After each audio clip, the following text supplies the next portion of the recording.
नमस्कार मित्रांनो, अबोली या मालिकेच्या आजच्या एपिसोडमध्ये अंकुशने आता त्यांना फिरायला जाण्यासाठीची गाडी खूपच छान गुलाबाची फुलं लावून सजवलेली असते। याशिवाय हार्ट शेपमध्ये खास अंकुश आणि अबोलीचं नाव देखील लिहिलेलं असतं। ते पाहून राघू म्हणते, अरे वा दादा, मला वाटलं नव्हतं तू इतका रोमॅन्टिक असशील ते। तेव्हा अंकुश राघूला म्हणतो, राघूडी अगं, इतके दिवस ना माझं तुझ्या अबोली वहिनीकडे खूप दुर्लक्ष झालंय, परंतु आता मी ते सगळं भरून काढणार। तो खूपच खुश आणि एक्साइट असतो। तर क्रिश देखील तिथे येतो। तो अंकुशचं याबद्दल खूप कौतुक करतो। अंकुश मात्र काहीसं काम आल्याने लगेच आत जातो। तर इकडे आतमध्ये आता अबोली जेव्हा रमाला विचारते, कुठली साडी नेसू आई? रमा तिला हिरवी साडी सुचवते, परंतु क्षणातच अबोली चिडून रमाकडे पाहते आणि खुश होत म्हणते की मला तर ही गुलाबी साडी आवडते। रमा मनातून जराशी घाबरलेली असते, म्हणते की ठीक आहे, तुला आवडते ना, मग नेस गुलाबी।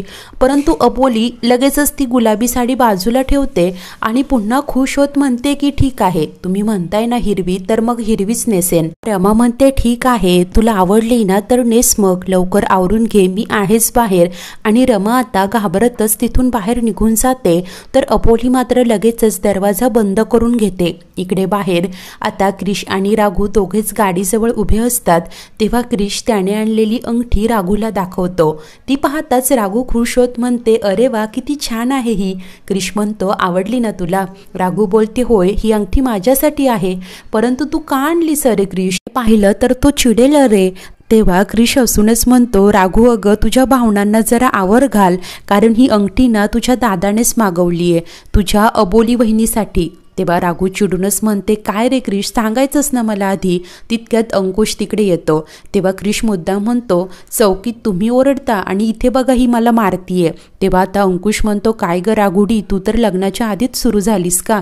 तर क्रिश आता अंकुशला ती अंगठी दाखवतो।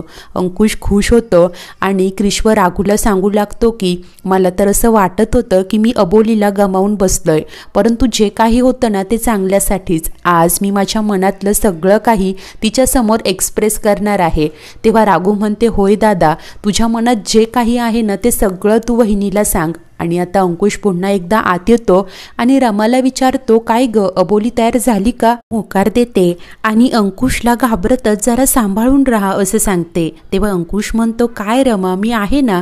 आणि तो आता दरवाजा ठोठावत अबोलीला आवाज देतो, परंतु आतून काही रिस्पॉन्सच येत नाही। तेव्हा अंकुश स्वतःच आता दरवाजा उघडून आत येतो। पाहतो तर खोलीत सगळा अंधार असतो।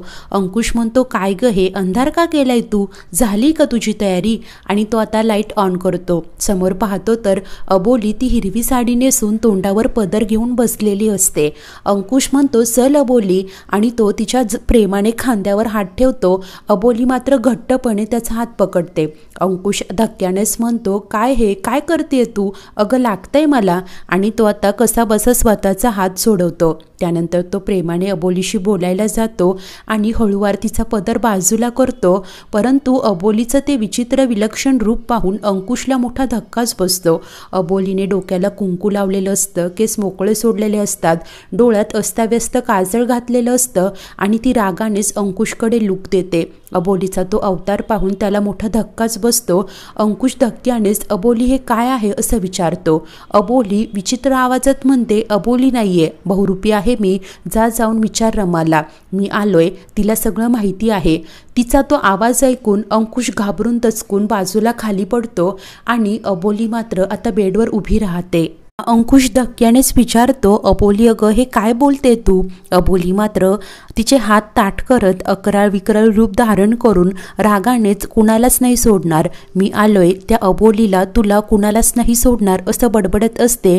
त्यानंतर ती उडी मारून अंकुश जवळ येते। त्याची कॉलर पकडतच अंकुश, मी तुला सोडणार नाही, बहुरूपी आहे असं त्याला सांगत असते। अंकुश मात्र खूप घाबरतो। तो अबोलीशी बोलण्याचा, तिला शांत करण्याचा प्रयत्न करतो। अबोली मात्र मात्र रागानेच तो पेला खाली फेकते। अंकुश मात्र तिला पुन्हा पुन्हा शांत करत असतो। अबोली पुन्हा पुन्हा कुणालाच नाही सोडणार, अंकुश तुला त्या अबोलीला कुणालाच नाही सोडणार असं बडबडत असते। अंकुश आता खूप घाबरतो। तो म्हणतो तू आधी शांत हो, मी डॉक्टरांना बोलावतो। आणि लगेच गोंधळतच तो आता खोलीच्या बाहेर येतो आणि रमाला माझा फोन कुठे असं विचारतो। घाबरलेली रमा म्हणते काय झालंय, काही पडलंय का आत? अंकुश म्हणतो मला अर्जंट डॉक्टरांना बोलवायचं आहे। त्यानंतर तो डॉक्टरांना कॉल करत असतो।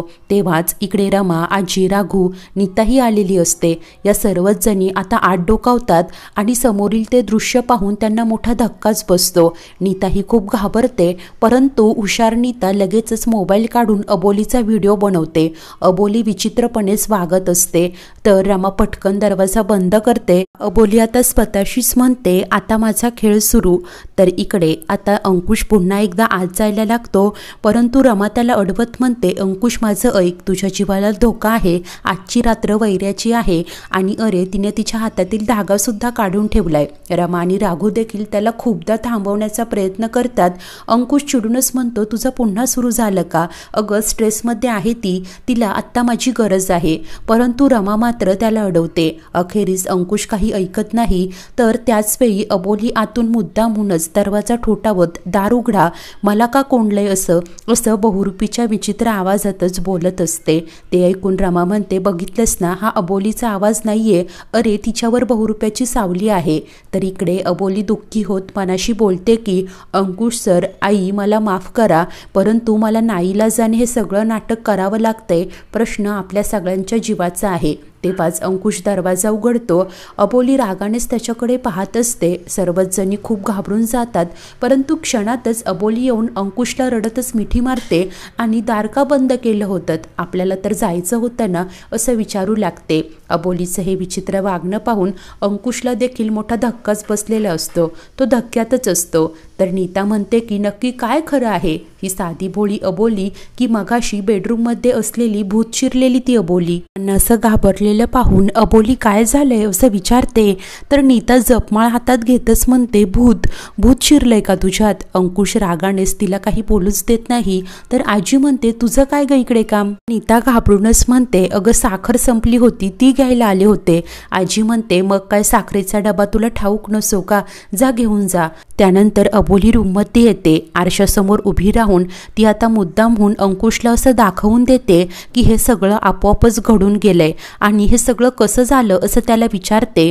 अंकुश देखील अबोलीला खूप प्रेमाने हाताळतो। तो म्हणतो अगं काही नाही, तू कदाचित आवरत असशील ना तेव्हा हे सगळं झालं असेल। तर इकडे आता आजी नीताला दम देत म्हणते की यातला एकही शब्द बाहेर कळाला तर बघ। तेव्हा नीता म्हणते मी नाही बोलणार, परंतु जे काही चाललंय त्यावर तर कोणीच काही बोलत नाहीये। तितक्यात अबोली पुन्हा बाहेर येते। अचानकपणे ती मागून येताच रमा खूप दचकते। अबोली म्हणत असते की काय झाले, असे सगळे का घाबरताय? त्यावर नीता म्हणते मी सगळं खरं सांगितलं असतं, पण खरं बोललेलं कुणाला चालत नाही। आणि काय अवतार केलाय तू, तुझ्यात काय खरंच भूतभीत शिरतं का असं अबोलीला विचारते। अबोली नाटकं करत म्हणते अहो काय बोलताय नीताताई हे? अंकुश मात्र नीतावर खूप भडकतो। तो म्हणतो की मी तिला सगळं खरं सांगेन, नाहीतर नाही सांगणार। परिस्थिती काय, तुला बोलण्याचं काही ताळतंत्र आहे की नाही? तेव्हा नीतालाही खूप राग येतो।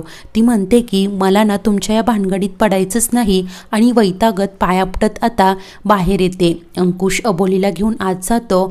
तर रागात असलेली नीता म्हणते की अंकुश तू ना मला खूप बोललास आणि अबोलीच्या अंगात काय बहुरूपीचं भूत येतंय म्हणे ना, तिचा बदला घेण्याची चांगली संधी आहे असं बोलत आता अबोलीचा तो व्हिडिओ ती ग्रुपवर टाकणार असते। तर दुसरीकडे हा बहुरूपी त्याच्या हाताला झालेल्या जखमेकडे पाहत म्हणतो की अबोली तुला हा वार खूप महागात पडेल, मी तुला अशी जखम देईल ना की जन्मभर लक्षात राहील, तुला अशी जखम देईल ना जी जन्मभर भरणार नाही असं तो आता रागाने बोलत असतो। आणि तितक्यात त्याला कुणाचा तरी फोन येतो। बहुरूपी हसू लागतो आणि हसतच बोलतो काय, अबोलीच्या अंगात माझं भूत शिरलंय, परंतु मी तर जिवंत आहे ना, आणि काल रात्री त्या अबोलीने माझ्यावर वार केला तरी तिला कळलं नाही। आता मी स्वतःला हुशार समजू की अबोलीला वेडं तेच कळत नाहीये। एक मिनिट, हे सगळं नाटक तर नाहीये ना? अबोलीवर नीट लक्ष ठेवा आणि मला सगळं सांगा, मला अबोलीला मनोरुग्ण झालेलं पाहायचं आहे। एकदा की ती वेडी झाली की मग मी अंकुशला मारणार। तर इकडे अंकुश प्रेमाने अबोलीजवळ येतो आणि तिला सांगत असतो, तो फक्त तुझ्या मनात आहे, एकदा की तुझ्या मनातून तो गेला की सगळं ठीक होईल. आणि रुमाल व पाणी घेऊन अबोलीच्या चेहऱ्यावरचं कुंकू, काजळ सर्व काही अतिशय प्रेमाने स्वच्छ करून देत असतो.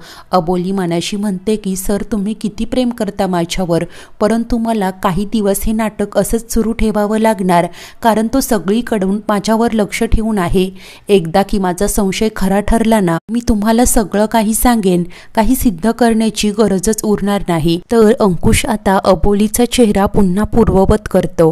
त्यानंतर प्रेमाने तिला सांगत असतो, आता कसलाही विचार करायचा नाही, फक्त पॉझिटिव्ह विचार करायचा. काय ग, पटतंय ना? अबोली हसतच होकार देते.